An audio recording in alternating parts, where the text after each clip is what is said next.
Hello everyone, I am Rue and this is Rue with the Books. Welcome back to my channel. I hope you are currently feeling super cozy and have a beverage at hand. Because drum roll, it's time to talk about some books. For those that don't know, Talking Books is a series in which I talk about books that I have read since last time, books that I am currently reading, and books that I plan to read in the future. Past, present, and future, all in one video. In these Talking Books videos, I also talk about books that didn't get entire full reviews on this channel, so you can still get a little extra out of these videos. I don't typically make entire videos on some books because I just don't have enough to say about them to talk for like 20 minutes. So I try to compile them into these Talking Books videos instead. Before I get into talking about all of these different books, please take just one quick moment to click the like button and subscribe. I am just small potatoes at the moment, so help with the algorithm would make a huge difference to the channel. Thank you so much. And now finally, without further ado, let's talk about some books. What have I read? So the first book I picked up at the library for my previous visit is Hell House by Richard Matheson. This book is about a cast of characters visiting the most haunted house in the world. So much so, it's called Hell House. So far, before the story begins, 2 expeditions to this house have failed, resulting in a whole lot of dead people. And this book covers the 3rd expedition. It leaves the question, will this visit go any better? Most of the characters in this book begin as strangers, with their own motivations for visiting, although one common prize is $100,000. The end goal of this expedition is to neutralize the haunting. One of the characters is a scientist who brings a load of scientific apparatus, performs experiments to validate his own ideas about what causes the paranormal in this house. Another character is his wife, who wants to support him in this endeavor. The other 2 characters are paranormal mediums, one of whom was the most talented child prodigy medium ever. And it kind of reminds me of, in terms of what was explained about his prodigyness, was Mob from Mob Psycho, if you've seen that. And the final character in the haunted house is another medium, an incredibly empathetic one, not as talented, but just as keen, or even more keen, actually. I don't want to spoil any of the more nuanced scares in this book, because I think that would ruin the fun. I will say that it has like the classic poltergeist stuff that goes on, because any ghost story has to have some poltergeist in. The more nuanced scares in this story are all based on relatable human fears, which I think makes it quite scary because most people can relate to one or another in this book. Going back to the poltergeist point, does anyone in 2025 fear poltergeist throwing objects around? Like this video if you're scared. Like this video if you're also not scared. What I liked about this book is the pacing. Most horror that I have read tends to be pretty slow burn. They set up the scary stuff over a few hundred pages, and then the interesting stuff happens towards the climax after all the stuff just ramps up and up and up. This book doesn't have that issue about the slow burn because it sets up the reason as to why people are going to Hell House within like 10 pages. And then after those 10 pages, we see them in front of the main doors to the house. In less than 100 pages, the freaky stuff starts happening and keeps happening at a pretty relentless pace. This book is quite a page turner, and I finished it in about 2 or 3 days because it was just that fun and easy. Apart from all the typical ghost stuff, I enjoyed the scares. The mystery aspect, which this book does have one, is done pretty well. And all the various characters try to get to the bottom of why the house is haunted. The final stretch of the book, it felt pretty good. It was done well, and for the most part quite satisfying. The only part that let me down for the climax is that it painted the villain as kind of Scooby-Doo-esque, and it was just a bit cheesy, which didn't fit the tone with how serious the rest of it was. I did find myself, well, before the ending, I did find myself very curious about the villain, wanting to learn more, and I liked the accounts from different people about him. It painted him as very ominous and foreboding and really, really scary. The main part I didn't like about this book was the unnecessary lewdness. It was used more for shock factor than horror, and it was a shallow attempt at discussing stuff like repressed sexuality. It could have been better or excluded entirely for all I cared. Horror isn't completely my genre. I am trying to discover what I like. I did enjoy this book, and I think I've learned that maybe haunted house stuff isn't necessarily my thing, but regardless, I did still enjoy this book. If you want just like a quick popcorn horror book to read, I would recommend it. It was pretty fun and good, but it's not incredible. Overall, I give this book 3 stars. The other book I picked up from the library, drumroll please, is The Body by Stephen King. With a name like that, I thought I was on a bit of a horror spree, obviously with, as I just talked about, Hell House. A short Stephen King novel, who would have thought? However, this book isn't really horror. It's more of like a coming-of-age, slice-of-life book. My misled expectations didn't ruin my enjoyment of the book, though, and I got through it pretty quickly. So, what is this book about? Our main character, Gordon, now successful author, recounts his childhood. He grew up practically invisible in his household, living in the shadow of his dead brother. This grants him a bit of leeway, as he can get away with a lot more than most kids. Gordon and his friends play card games and do kid stuff in a treehouse. And one day, their friend Vaughn comes up and tells them they've got to go check out this dead body of a missing kid. He heard his brother talking about it. Yep, that's the setup for the story. It's a pretty interesting book. It follows kids going where they shouldn't be going and like goading adults, typical kid things. The dead body they want to see is pretty far away. And they have to walk a very, very, very long way to reach it. It's like 30, 40 miles of a walk or something like that. The length of this trip is just enough time to force Gordon to mature, have introspective thoughts about life and his future, and learn some pretty harsh lessons about life. This is all kind of spurred on by this one other character who is very, very, very mature and wise for his age. He knows that despite his pretty terrible lot in life, he wants to make something of himself, and he imparts some pretty incredible wisdom upon Gordon, and I think that does have a lasting impact on him. The prevailing idea in this book is that not all friends are good friends, and sometimes your life can be more successful if you part ways with those kinds, the ones that aren't good for you. This book was tense at times, it was funny during others, it did quite a lot in a short number of pages, and it was a pretty fun read. I'm glad I got another Stephen King novel under my belt. So far, I've only read The Shining and the Gwendy's Button Box series, which I really liked a lot. But yeah, overall, I think The Body by Stephen King was 4 stars. I really love this book.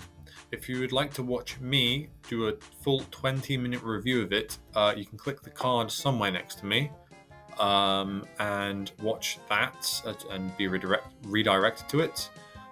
In this section, I'm going to give like a medium-ish detail summary / review thing rather than full detail on what I think about it. Demon Copperhead by Barbara Kingsolver is an absolutely phenomenal novel. It is of the contemporary and historical fiction genres and is pretty much a modern retelling of David Copperfield by Charles Dickens. I've done a minor amount of research and there are a lot of similarities between the two. So if you have read David Copperfield, then you will feel right at home with this book. This book is heavily character focused, presenting no real plot to speak of that you can follow, apart from the aging of the main character, Demon Copperhead himself. The book follows a boy all the way from boyhood into early adulthood. He's forced to grow up pretty much like really quickly, as his mother is pretty much in and out of rehab the whole time. He deals with a lot of awful parenting, although his mother does love him, so that's good at least. And while his mother is in rehab, he's forced to kind of go into the foster care system, and he is failed repeatedly by it. He has to, in his life, deal with the roller coaster that is love. And he lives in an Appalachia that is absolutely rife with drug abuse. Most of which is based on opioids. It shallowly explores the failures of the legal system in one short chapter, but focuses more on like corruption and greed of pharmaceutical companies, where they get people hooked on opioids to help with pain rather than treating the root causes of problems. By referring them to actual practitioners and getting like things like surgery done on them. There are several moments in this book that had me absolutely gobsmacked. Some things that happened were so incredibly shocking, and I think that was really awesome for my experience because it didn't rely on things like crude humor or just like cheap thrills or gore to shock me in these ways. It just was the events themselves that happened that were just so sublimely shocking. Incredible.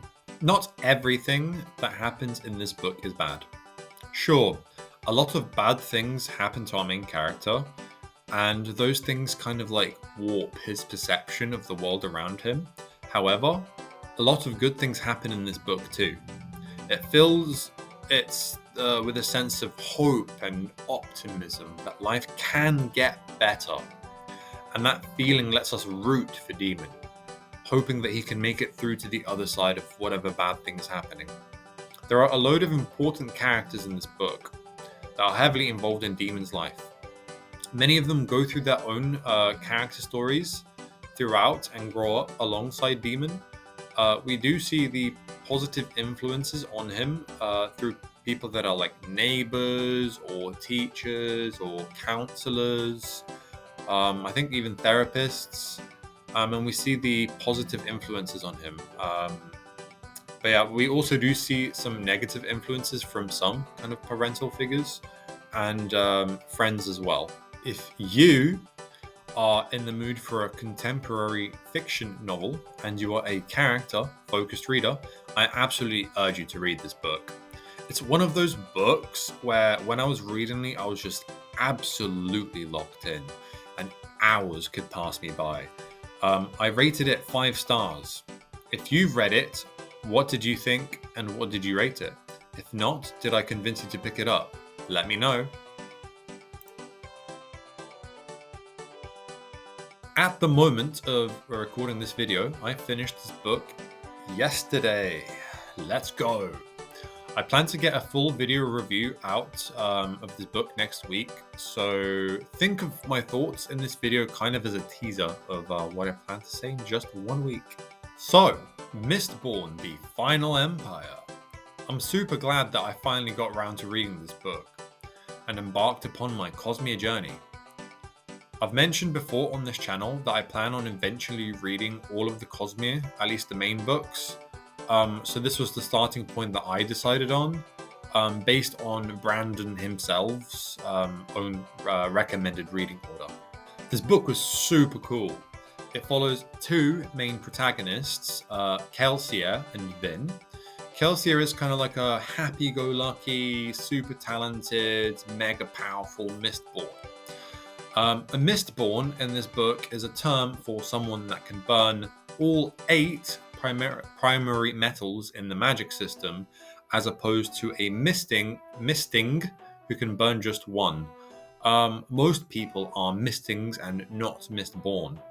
When Kelsier discovers that Vin, a street urchin who is part of a thieving crew, is also a Mistborn and unaware of it herself, he takes her under his tutelage to teach her, mentor her into becoming a major force for the rebellion that he is leading. So, why are people rebelling, you may ask? This book turns the good versus evil trope a little bit sideways. Good and evil aren't coming up at the same time. This book is set like a whole millennium after the bad guy won, and he's been ruling for that 1,000 years. The population is set into 2 main categories, Scar and Nobility.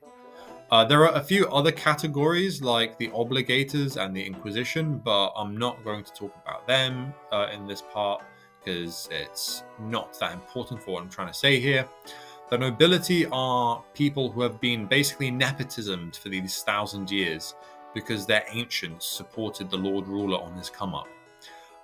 They get to live a lavish life, attending balls, getting the best looking clothes, the best quality clothes, eating and drinking the best food, having enormous mansions with this that all have this amazing architecture and intricate layouts, and even servants who do their bidding. On the other side of that, we have the Scar. They're pretty much slaves who are seen as less than human, almost like ants, just inferior people. And they're the property of the Lord Ruler. They can be worked to the bone, admitted to violence, even sodomized by the nobility, so long as the nobility kills them after. All of that without any repercussions. The Scar have had enough, and with a good revolt, it's possible for them to get a better hand at life. This book is pretty much a heist book. The Lord Ruler is seen as an invincible force, so the main plan is trick him and just send him off to the dungeons, rather than to defeat him. So thievery rather than assassination. We get to see Kelsier recruit powerful underworld people and plan this heist alongside them. I really enjoyed the heist aspects of this book and seeing a plan come together. The world building in this book is pretty good.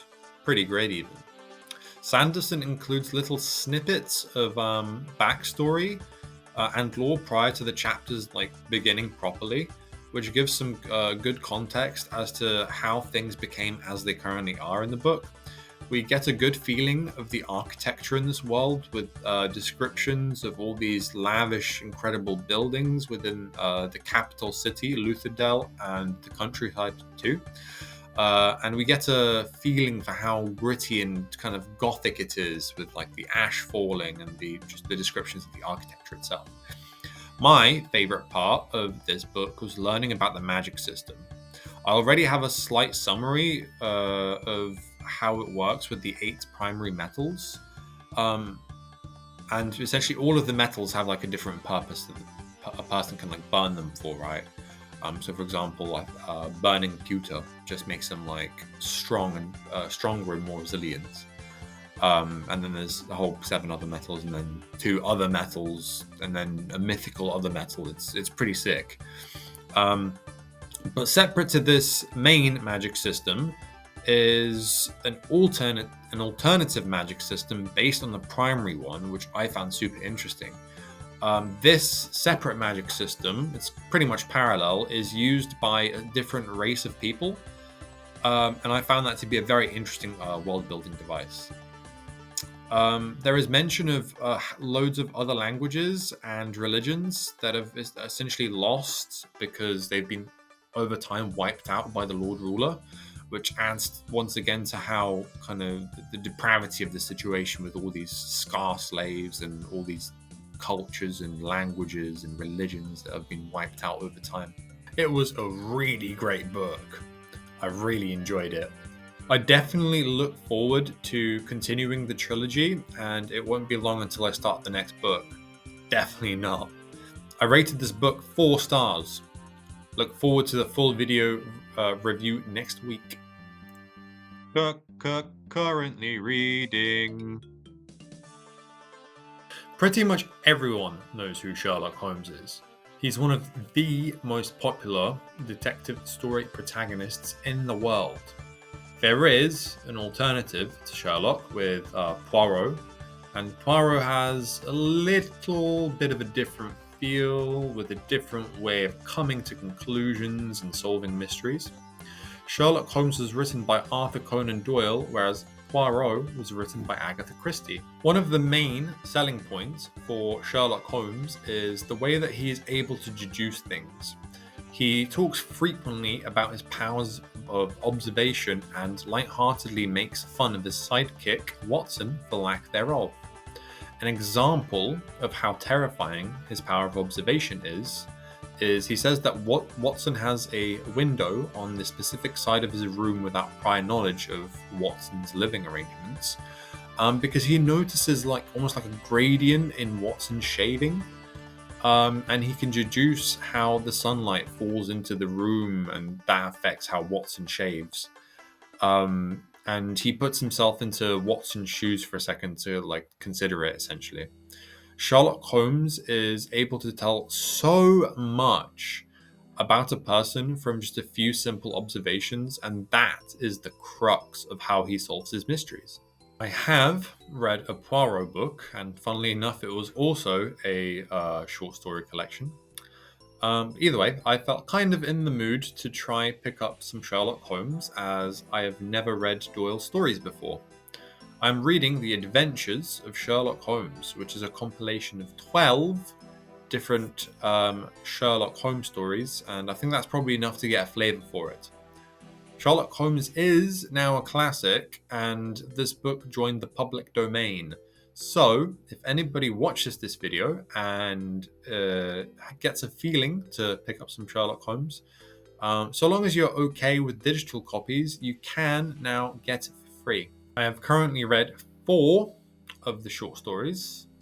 The premise of the 4 different stories were good, but I wasn't the biggest fan of the execution of the first 3.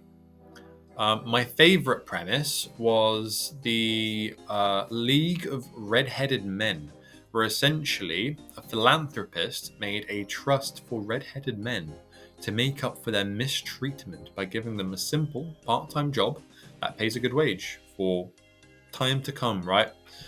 The mystery begins when the trust suddenly closes up shop, and that leaves the person who visits Sherlock Holmes out of some part-time money. Some of the stories I've read so far in this short story collection have been a bit convoluted and confusing, so I felt a little bit lost throughout them. Maybe I was just tired because I was reading late. I don't know. I hope that I do end up enjoying the upcoming ones a bit more, because Sherlock Holmes is just that iconic. You gotta read this, man! But first up on my TBR is some mystery books. This week is library week, which means I get to return to the library and give back the books that I borrowed, that being Hell House by Richard Matheson and The Body by Stephen King. And in return for returning the books, I get to pick out something new and support my local library. Therefore, after reading Sherlock Holmes, I will get to read something that is, as of this recording, a mystery, unknown. Whatever this mystery book is, whatever these mystery books may be, I might make a video on it or them, depending on how passionate I am about them. If not, then I will feature them in the next Talking Books video, and you'll get to find out what I picked. Yup, I already plan to read the next Mistborn book. I am so excited to get around to it. The first one was an absolute banger. Now that Sanderson has established his world, his magic systems, and his characters, I'm itching to see where all of that goes next. Some very interesting stuff was teased throughout Mistborn: The Final Empire that I'm excited to see explored. I feel pretty attached to some of the characters already, so I'm excited to bump back into my old mates again. Sorry this section is short, but I don't want to spoil the first book, so now, on to the next. The Goodreads blurb for this book is very short, so let me see if I can pitch this book from knowing about 2 paragraphs of information about it. This book is advertised as an irresistibly funny, wise, and thought-provoking tour de force about family, fortune, and the struggle to be a good person when the world is falling apart. They had me at the funny part, not gonna lie. It follows the Barnes family, who are having just a bit of a rough patch. The family finances are somewhat in shambles. The family is fractured and somewhat in disarray, where everyone is doing what they want rather than what they must. The cohesiveness and unit has broken. The father's once lucrative car business is failing, but rather than trying to fix it and bounce back, he is out in the woods building an apocalypse-proof bunker. The mother is pawning off her old jewelry on eBay. The daughter is binge drinking through her final exams, and the son is planning to run away from home. This book sounds like it's going to be very character focused, and I've been enjoying those books a lot recently. If you've seen my reviews for Demon Copperhead and Utopia Avenue, you'll know that. Especially with how I sung their praises. I really enjoy humor in books, so I sincerely hope that the humor is up my alley. The only other Irish fiction I have read was the Orange Mocha Chip Frappuccino Years by Paul Howard, which I enjoyed, but the humor I thought was more absurdist, crude, and built on extremes. I feel like since Beasting is focused more on family rather than friendship, women, and holidays, the jokes might end up being more unexpected and subtle and hopefully a bit more up my alley. The bunker part, which I said in the little blurby bit, sounds really interesting, and I'm already beginning to wonder how that character got there, what made them enter that mindset and literally start bunkering down. I'm wondering what trauma and heartbreak has led to the daughter's binge drinking. I'm wondering how everyone in the family has gotten to those points in their lives and why they are making those decisions. The blurb was short, but sold it for me. I'm wondering all these things, and I haven't even picked up the book yet. I'm super duper excited to pick it up soon and get to reading it. Have you read it? If so, what did you rate it? If not, are you interested in it? Let me know. Thank you for watching this video. If you made it this far, you really must like books or my voice. You're awesome. I hope this video has fostered that feeling of, damn, I want to read some books now. I feel like that's what BookTube does to me. It makes me want to get out there and accomplish my reading goals amongst the adversity of the never-ending TBR pile. If you've read any of these books, let me know what you thought. I would love to also hear about what you're currently reading, so put all that down in the comments below. Anyway, until next time, Rue out.